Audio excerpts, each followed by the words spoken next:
하나님께서는 누가를 통하여서 예수님의 탄생에 대한 좀 더 자세한 기록을 남기게 하셨습니다. 오늘 누가복음 2장 이 본문의 내용은 마태, 마가, 요한복음에 나오지 않는 그런 독자적인 내용들이에요. 그러나 누가가 개인적으로 독자적으로 기록한 것이 아니라 많은 증인들을 통하여서 또 성령의 감동으로 기록한 성경이기 때문에 이 모든 내용은 과거에 있었던 역사적인 사실을 그대로 기록한 것입니다. 자, 이 누가가 우리에게 보여주는 특별한 그 기록들을 보면 첫째로 왜 요셉이 마리아와 함께 살던 나사렛 동네에서 베들레헴으로 갔는가, 그 이유에 대하여 자세하게 밝히고 있습니다. 1절에서 3절까지 보시면은 로마 황제 아구스도라고 그랬는데 세계사에 보면은 아우구스투스라는 황제가 나옵니다. 로마의 아우구스투스 황제 때에 황제가 명령을 내렸습니다. 모든 나라, 모든 식민지까지 포함해서 호적을 하라. 이 호적하라는 말은 인구조사를 실시하는데 거기에 협조하라는 것입니다. 왜 인구조사를 합니까? 군사들을 징집하기 위해서, 또 하나는 세금을 징수하기 위하여서 군사를 징집하고 세금을 징수하기 위하여 인구조사를 하게 했습니다. 나사렛에 살던 요셉과 마리아는 살던 동네를 떠나 그들의 고향인 베들레헴으로 가서 호적 인구조사에 참여하게 된 것이죠. 로마의 인구조사는 각자가 고향에서 해야 된다는 것을 강요하진 않았다고 합니다. 그러나 전통적으로 유대인들은 자기들이 살고 있던 데가 고향이 아니면 고향에 가서 인구조사를 받았다고 하는 것입니다. 그래서 요셉은 베들레헴으로 갔습니다. 요셉도 4절에 보면은 다윗집의 족속이요 마리아 역시 다윗의 후손인 것을 말씀하고 있습니다. 이사야 11장 1절과 예레미야 33장 15절, 에스겔 37장 24절, 호세아 3장 5절 등에서 보면 메시아가 다윗의 자손을 통하여 태어날 것을 예언하고 있습니다. 그리고 메시아가 태어날 그 지명은 미가서 5장 2절에 보면은 베들레헴 에브라다야, 너는 유다 족속 중에 작을지라도 이스라엘을 다스릴 자가 내게로 나올 것이라. 그의 근본은 상고의 영원에 있느니라. 옛날 성경에는 태초에 있느니라 그랬어요. 예수님께서 영원 전부터 계시는 그 예수님께서 베들레헴에서 메시아로 태어나심을 미가 선지자를 통하여 예언한 것입니다. 이사야 7장 14절에 보면 보라 처녀가 잉태하여 아들을 낳을 것이라고 예언했지요. 하나님의 이 모든 약속과 예언들은 때가 되면 반드시 이루어지는 것을 성경은 우리에게 증거로 보여주고 있습니다. 구약의 모든 예언들이 다 성취된 것을 믿으시기 바랍니다. 자, 이렇게 메시아가 베들레헴에서 태어나리라는 선지자의 예언이 있었고 이 예언이 이루어지기 위해서는 요셉과 마리아가 베들레헴으로 가야만 했습니다. 하나님께서는 로마 황제의 마음을 움직여서 호적을 하게 하여 요셉과 마리아를 베들레헴으로 가게 했습니다.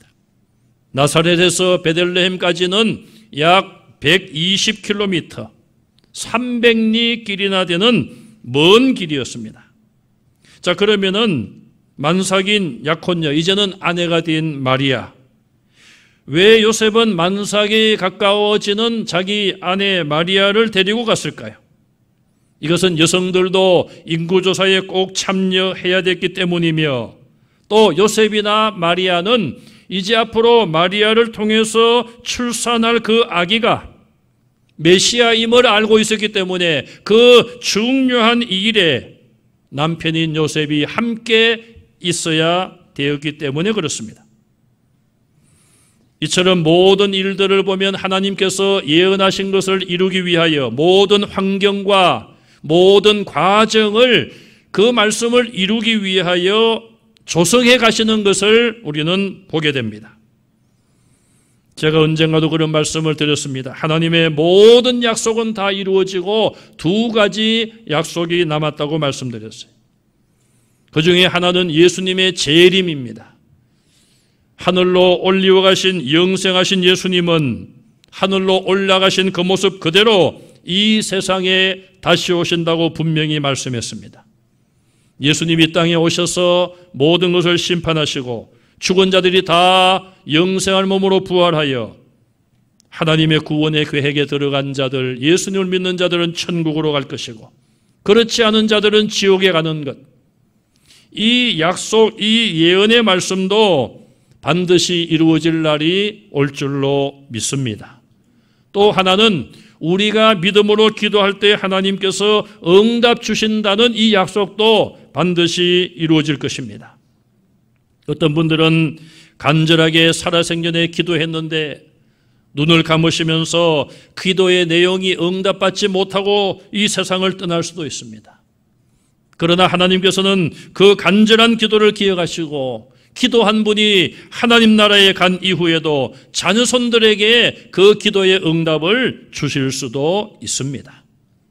또 우리는 하나님 이것을 주십시오 그렇게 기도했는데 하나님은 이것이 아닌 다른 것을 주실 수도 있습니다. 우리는 그 당시에 내가 원하는 것을 응답받지 못했다고 불평과 원망의 마음을 가질 수도 있겠지만 그러나 모든 것을 아시는 하나님, 너희가 악한 자라도 자녀가 떡을 달라고 하는데 돌을 주겠느냐? 생선을 달라고 하는데 뱀을 주겠느냐? 악한 자라도 자기 자식들에게 좋은 것을 주려고 하는데 하늘에 계신 너희 아버지께서 너희들에게 좋은 것을 주시지 않겠느냐 말씀했어요. 때로는 내가 원한 것보다 하나님이 다른 것을 주시더라도 그것이 내게 더 좋기 때문에 주신다. 그런 믿음으로 감사하시기를 간절히 바랍니다. 두 번째로 누가는 태어난 아기 예수님이 구유에 뉘어 있다. 그렇게 말씀을 하고 있습니다. 틀린 말은 아니겠습니다만은 우리는 그동안 예수님이 태어나실 그 당시의 상황과 환경을 어떻게 이해해 왔습니까? 한국교회는 135년 전에 복음을 받아들이고 지금까지 오늘 이 본문 7절 말씀을 문자 그대로 이해해 왔어요. 자, 본문 7절을 한번 보시기 바랍니다. 7절을 같이 한번 읽겠습니다. 시작. 첫 아들을 낳아 강보로 싸서 구유에 뉘었으니 이는 여관에 있을 곳이 없음이러라. 자, 이 간단한 이 말씀인데 지금까지 우리 한국 교회와 서구에 있는 대부분의 교회들은 이 말씀을 지나치게 확대 해석을 했습니다. 그래서 옛날에 어릴 때 보면은 성극을 하지 않습니까? 그럼 요셉이 여기저기 다니면서 방을 막 구합니다. 여관에도 가고 여관 주인이 우리 방이다 손님이 다 찼으니 딴 데 가보시오. 그래서 만삭인 이 또 마리아를 데리고 여기저기 다니다가 겨우 이제 어떤 집 그냥 마구간 짐승 가축을 하는 그 우리 안에 들어가게 되고 거기서 이제 아기를 낳는 그런 생각을 가지고 있었고 성극에 그렇게 많이 표현을 했어요. 자, 왜 그렇게 되었을까? AD 200년경에 야고보 원복음이란 책을 어떤 사람이 기록을 했습니다. 야고보와는 전혀 관계가 없는데 이름을 야고보 원복음이라 그렇게 기록했는데 그 내용은 그 당시에 이스라엘의 전통 가정의 집 구조라든지 그런 지리적인 문화적인 이해가 없이 아마 이스라엘 사람이 아닌 다른 사람이 그런 책을 기록을 했던 것 같습니다. 그래서 조금 전에 말씀드린 것처럼 그 책의 영향을 받아서 그 책에는 사실만을 기록한 것이 아니라 여러 가지 작가의 상상력을 동원하여 소설처럼 쓴 책이에요. 그 책의 영향을 받아서 마리아와 요셉이 여관의 방을 구하지 못하여 마구간 같은 데서 아기를 낳았다. 이렇게 해석을 해온 거예요. 이 7절 말씀을. 자, 이런 해석에는 문제점이 있습니다. 첫째, 요셉은 자기 고향으로 돌아갔습니다. 뭐 그 사람이 그렇게 악한 일을 하고 고향 사람들에게 손해를 끼치지 않은 한 대부분 고향 사람들이 고향을 찾아온 외지 그 사람을 환영하지 않겠습니까? 고향 사람이니까. 또 요셉은 더구나 다윗 왕의 후손이 왕족의 후손입니다. 그러니 대부분의 그 동네 사람들은 문을 열어주고 그들을 맞아주었을 것입니다. 세 번째, 더구나 만삭인 출산을 앞둔 산모를 그렇게 배격하는 것은 옳지 않은 일이죠. 뭐 동서고금을 막론하고 어디에서나 그런 상황에 있는 그 산모를 도와주는 것이 바른 일이에요. 근래에 와서 중동 지방의 지리나 관습, 문화를 적용해서 성경을 해석하는 관점이 새롭게 관심을 끌고 있습니다. 먼저 그 당시 지배 구조를 한번 살펴보겠습니다. 그 당시에도 물론 아주 부한 집은 사람이 사는 방과 가축을 넣는 우리를 따로 가지고 있었다고 합니다. 그러나 대부분의 소박한 시골 가정은 방이 딱 2개였다고 합니다. 제 고향은 아직 집이 비어 있는데요. 방이 3개예요. 안방이 하나 있고요. 그 옆에 조그만 방이 하나 딸려 있어요. 그리고 좀 건너서 사랑채가 있습니다. 제 기억으로 어릴 때 이제 시골에 가보면은 사랑채는 갑자기 손님이 오는 경우에 거기다가 이제 숙소로 제공을 하더라고요. 참 옛날에는 임심도 좋았어요. 그냥 지나가다가 배고프다고 들르면은 뭐 있는 반찬 없는 반찬 다 해서 정성껏 대접하고 또 잠자리가 필요한 그런 손님에게는 또 방을 내주기도 하고. 제가 보니까 안방이 있고 그 옆에 방이 하나 딸려 있는데 저희 할아버지 할머니를 보니까 아들들이 결혼을 하면은 거기 그 건너방에 안방 옆에 붙은 방에 몇 달씩 기거하게 하다가 그렇게 살림을 내보내시는 걸 제가 보았습니다. 그런데 이 이스라엘의 그 옛날에는 방이 딱 2개였다고 합니다. 대부분. 그래서 이제 안방은 주인이 거처를 하고 옆에 방이 하나 있는데 손님이 오면은 제공할 방이. 지금으로 말하면 우리가 게스트 하우스 그런 말을 하죠. 자, 그리고 이 가난한 집은 가축의 우리를 따로 만들지 못하고 그 안방의 주인이 사는 방에 계단을 몇 개 내려가게 해서 주인이 사는 그 밑에 같은 공간에 자기 가축을 들여와서 밤에 잠을 재웠다는 거예요. 그 이유는 첫째로 겨울철이 되면은 가축들로 인하여서 열기를 공급받고 또 밤에 도둑이 와서 훔쳐가지 못하도록 같은 공간에 그 가축들을 들여와서 잠을 자게 했다는 것이죠. 자, 성경의 다른 부분들을 보면은 이런 내용을 뒷받침해 주는 부분들이 많이 나옵니다. 사무엘상 28장 24절에 보면은 사울 왕이 엔돌에 있는 신접한 여인을 찾아갔을 때에 사울 왕이 음식 먹기를 거절합니다. 그러자 그 여인이 집에 있던 살찐 송아지를 급히 잡아서 무교병과 함께 구워서 왕과 신하들에게 대접을 합니다. 이 여인이 외부로 나가서 외양간이나 덜판에 있는 송아지를 잡아서 대접한 것이 아니라 집에 있는 송아지를 잡아서 대접을 합니다. 두 번째, 사사기 11장 29절 이하에 보면은 사사 입다에 대한 내용이 나옵니다. 입다가 암몬 자손과 전쟁을 치열하게 하면서 하나님께 이렇게 약속을 합니다. 하나님, 이 암몬 자손과의 전쟁에서 이기게 하시고 나를 평안하게 집으로 돌아가시게 하면은 가장 먼저 집에서 나와서 나를 맞이하는 그를 하나님께 번제물로 바치겠습니다.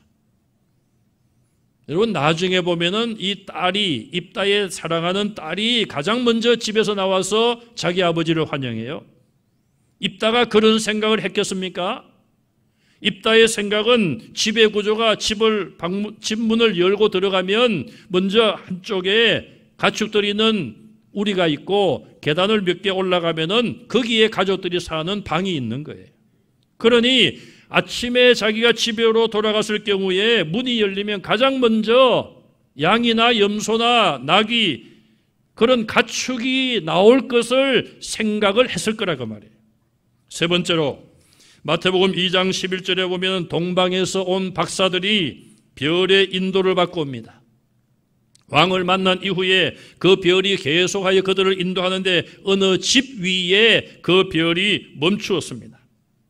그래서 그들은 그 집에 들어가서 아기와 어머니 마리아를 보고 예수님 앞에 엎드려 황금과 유향과 몰약을 예물로 바쳤습니다. 네 번째로 누가복음 13장 15절에 보면 안식일에 귀신 들리고 병으로 고생하는 여인을 예수님이 고쳐주십니다. 그때 회당장이 왜 안식일에 병을 고치느냐고 예수님을 공격합니다. 그때 예수님이 이렇게 말씀하십니다.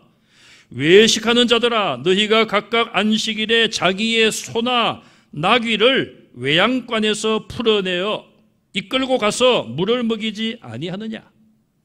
우리가 가진 성경에는 외양간에서 풀어내어 이끌어가서 이렇게 되어 있어요.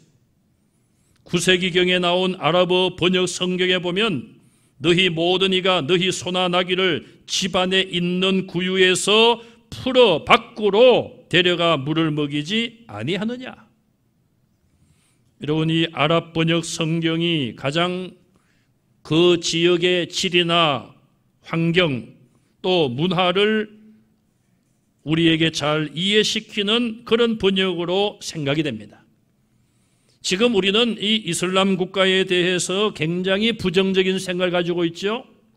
중동의 대부분 나라가 모슬렘 아닙니까? 그런데 1900년 가까이 전만하더라도 그 지역에 복음이 많이 전파되었어요. 요한계시록 2장 3장에 나오는 7교회, 그 교회 모두가 다 지금 현재의 터키라는 나라에 위치한 교회들이에요. 많은 세월이 흘러서 그 모든 초창기 교회들이 다 사라지고 모슬렘 국가로 바뀐 것이죠. 그래서 그 중동 나라들이 성경을 자기 말로 번역을 하고 이해하고 있었던 그런 부분들이 근래에 와서 우리에게 도움을 주고 있다는 것입니다. 자, 그러면 7절 하반절에 나오는 여관은 무엇인가? 여관. 과연 오늘날 모텔이나 호텔을 의미하는 것인가? 시골에 그런 모텔이나 호텔이 있을 수가 없겠죠. 그러면 이 여관은 무엇인가? 그리스 말로는 카타리마라는 단어로 번역이 되었는데 이것은 여관과 집과 객실 세 가지로 해석이 가능하다고 합니다. 그런데 대부분의 중동 지역에 살고 있던 사람들은 객실로 이해를 했다는 거예요. 다시 말씀드리면 손님을 접대하는 그런 방으로, 게스트하우스라는 개념으로 오늘 본문 7절의 여관을 그들은 이해를 했다는 것입니다.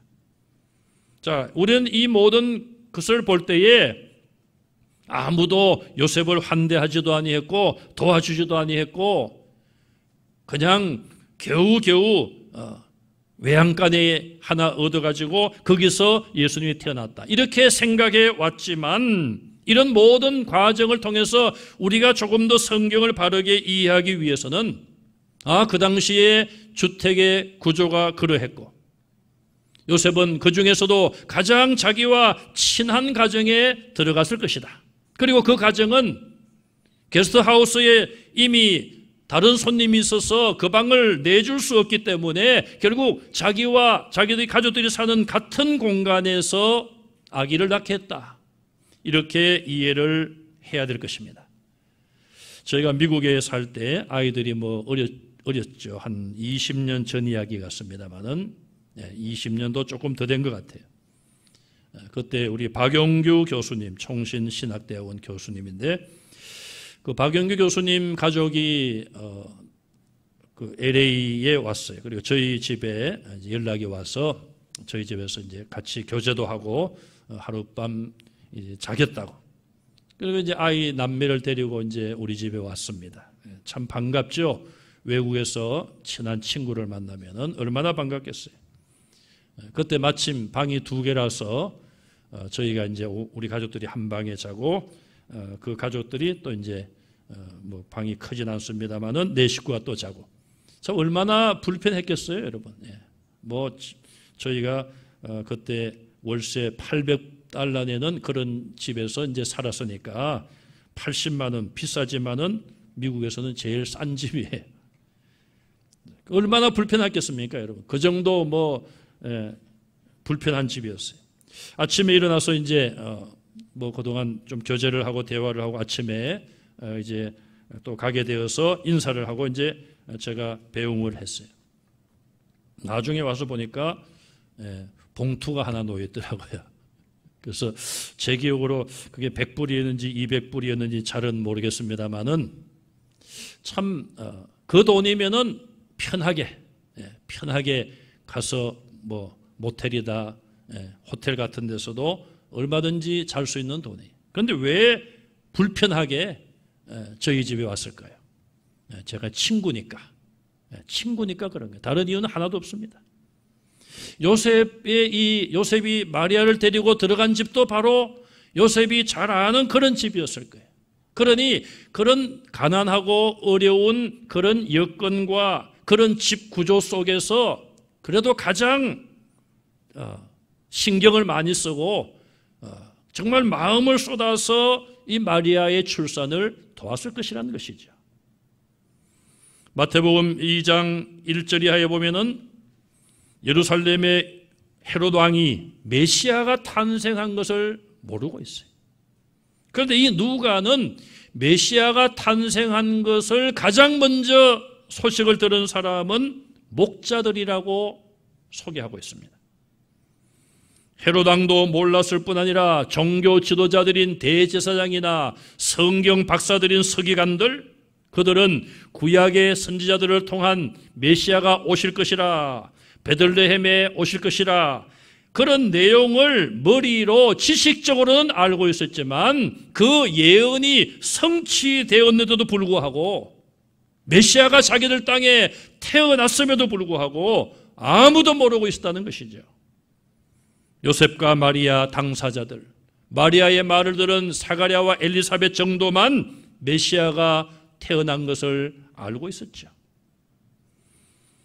그런데 예루살렘에 그 많은 사람들이 있었고 이스라엘에 많은 사람들이 하나님의 율법을 알고 있었고 지키고 살았지만, 메시아가 올 것을 기대하고 있었지만, 메시아가 태어난 그 기쁜 소식을 가장 먼저 들은 사람들은 본문 8절에 보니까 목자들입니다. 목자들이 그 당시에 이스라엘 나라에서 위치가 어떠했습니까? 가장 미천하고 비천한 신분으로 사람들이 생각했어요. 그리고 무슨 이유 때문인지 모르지만은 목자들을 굉장히 부정하다고 인식을 가지고 있었어요. 랍비 문헌 중에 배척받는 직업 5가지가 나오는데 그 중에 3번째가 목자들이라, 목자. 그런 목자들에게 메시아가 태어났다는 소식이 가장 먼저 전해졌습니다. 구약의 이사야서를 통하여서 하나님께서는 메시아가 이 땅에 오시면은 가난한 자들에게 복음이 전파된다고 말씀했어요. 그 말씀도 이루어진 것이죠. 이 천사들이 목자들에게 나타났습니다. 빛 가운데 나타났을 것이고 하나님의 임재도 그곳에 나타났습니다. 그러자 이 목자들은 두려워했습니다. 무서워했습니다. 아니, 우리에게 어떻게 이런 일이 있을까? 우리가 무슨 큰 잘못을 해서 우리를 벌하러 나타난 것은 아닌가? 아마 그런 생각을 가졌을 거예요. 천사는 그들에게 무서워하지 말라고 말하면서 온 이스라엘 백성들이 듣고 기뻐해야 될 가장 큰 기쁨의 좋은 소식을 전하노라. 구주가 태어나셨음을 그들에게 알립니다. 그리고 너희는 가서 구유에 누워 있는 아기를 보리니 이것이 너희에게 표적이 되리라. 표적이 되리라. 자, 이 말의 의미가 뭘까요, 여러분? 너희가 가서 구유에 놓여 있는 아기를 보면은 바로 그분이 메시아다. 그것이 표적이다. 그렇게 이해할 수도 있어요. 자, 그런데 우리는 좀 더 다른 부분을 생각해 봐야 됩니다. 자, 만약에 메시아가 고관의 집, 높은 사람이나 부자의 집이나 왕궁에서 태어났다면 이 목자들은 아기를 만나러 갈 수가 없습니다. 가도 입장할 수 없어요. 가장 그 나라에서 세 번째로 비천하고 천대를 받는 이 목자들이 어떻게 그 부잣집이나 권력이 높은 집에 아기가 태어났다고 해서 들어갈 수 있습니까? 절대로 못 들어갑니다. 또 정말 그들의 생각이 정말 메시아와 같은 귀한 분이 태어나셨다면 그 부모가 우리를 보지 못하도록 들어오지 못하도록 막을 수도 있을 것이다. 그런 생각을 했을 것입니다. 그러나 그들은 거절당하지 않고 천사의 말 그대로 그 집에 들어가서 구유에 누워있는 아기 예수님을 볼 수가 있었던 것이죠. 그들이 그 모든 과정에서 거절당하지 않고 구유에 놓인 아기를 본 것 자체가 그 모든 과정이 바로 메시아라는 표적이다. 이렇게 우리가 말씀을 이해할 수 있는 것입니다. 하나님께서는 독생자를 이 땅에 보내주시고 온 백성이 기다려왔던 메시아를 보내주실 때에 고관이나 권력자나 왕궁의 집에 태어나게 하시지 않고 베들레헴, 예언한 대로 베들레헴 그 땅에 보통 시골집에서 태어나게 하셨고, 그렇게 예수님은 초라하게 탄생을 하셨어요. 그리고 그 탄생을 축하하러 온 사람들은 그 사회에서 천대받고 정말 깨끗하지 못한 더러운 사람들로 인정받던 목자들, 그들이 와서 아기의 탄생을 축하했습니다. 그리고 천군 천사들이 동원되어 하나님께 영광의 찬송, 감사의 찬송을 불렀습니다. 그들의 찬송은 아마도 그 지역을, 지구와 우주까지 흔들 수 있는 그런 찬양이었을 텐데 다른 사람들의 귀가 막혀서 그 찬송을 듣지 못했던 것이죠. 천사들이 하는 찬송은 무엇입니까? 예수님의 탄생을 통해서 하나님께 큰 영광을 돌리고 땅에서는 하나님이 기뻐하심을 입은 자들에게 평화가 된다고 소리 높여 찬양했습니다. 간단히 말하면 하나님께 영광, 사람들에게 평화예요.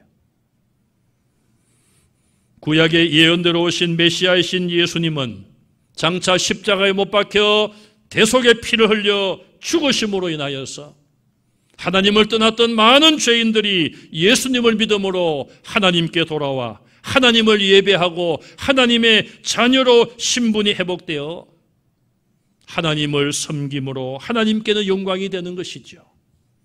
그리고 죄와 사망과 사탄과 지옥의 권세 때문에 평안함이 없고 사망의 종노릇하는 죄인들에게 예수님의 십자가의 죽으심과 죽음을 이기고 부활하신 그 놀라운 소식은 모든 인류에게, 사망의 종노릇하는 모든 죄인들에게 평화를 주고 영생의 소망을 주시는 것입니다. 오늘 저와 여러분들은 21세기를 향하여 달려가면서 코로나19 바이러스라는 이것 때문에 모든 인류가 고통을 겪고 있는 이 현실을 우리는 접하고 있습니다. 세계적으로 1,000만 명이 넘는 환자가 발생을 했고 50만 명의 희생자가 발생했습니다. 우리는 정말 인간의 방법으로는 멈출 수 없다는 이 사실을 우리가 시인하고 정말 우리가 하나님이 살아계심을 믿는다면, 하나님의 전능하심을 믿고 하나님의 정의로우심과 공의로우심을 우리가 믿는다면, 하나님 예수 그리스도의 이름으로 우리가 기도할 때에 이 질병을, 이 바이러스를 소멸시켜 주심으로 많은 사람들이 하나님 살아계심을 깨닫고 하나님께 돌아와 하나님께 영광이 되게 하옵소서. 그렇게 기도하시기를 간절히 바랍니다. 또 이 땅에 많은 사람들의 평화를 빼앗아가고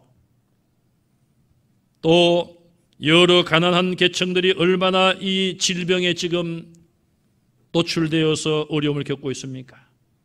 미국의 많은 사람들이 죽어가는 이유가 정말 의료적인 혜택을 받지 못하고 어려운 상황에 있는 사람들이, 자, 이런 질병이 아프리카라든지 여러 가지 어려운 나라에 만약에 번성한다면은 지금보다 훨씬 많은 희생자들이 생길 수 있습니다. 하나님, 우리가 예수님의 이름, 이 땅에 평화를 주러 오신 예수님의 이름으로 기도할 때에 이 땅에 평화가 다시 회복되게 하옵소서.